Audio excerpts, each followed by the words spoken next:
అండి, ఎలా ఉన్నారు? బాగున్నారా? Welcome to honey vlogs.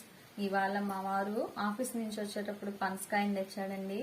పనసకాయని కట్ చేద్దామని వచ్చి కూర్చున్న పనసకాయని కట్ చేయటం పెద్ద టాస్క్ కదండి. మీలో ఎంతమందికి పనసకాయ బాగా పర్ఫెక్ట్ గా కోస్తారండి? నేనైతే ఫస్ట్ టైం అండి ఇలా కట్ చేయటము.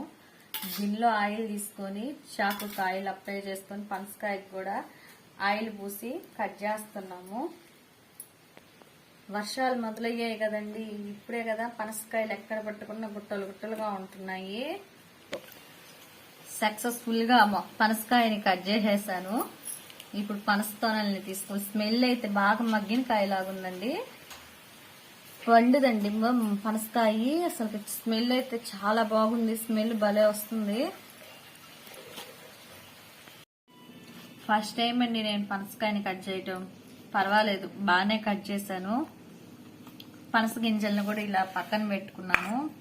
పనస గింజల్ని మేమైతే చిన్నప్పుడు కాల్చుకొని తినేవాళ్ళమి.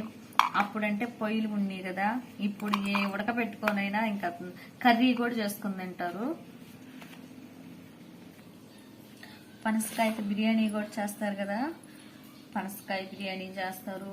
పనస పొట్టుతో కూడా కర్రీ చేస్తారు, చాలా బాగుంటాయి అంటుంటారు.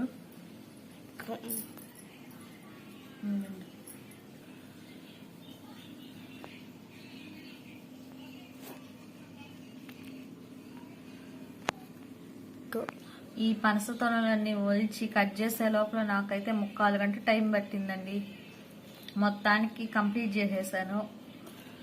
నా వీడియో కనుక మీకు నచ్చినట్లయితే నా ఛానల్ని సపోర్ట్ చేయండి, లైక్ చేయండి, సబ్స్క్రైబ్ చేయండి. Thanks for watching.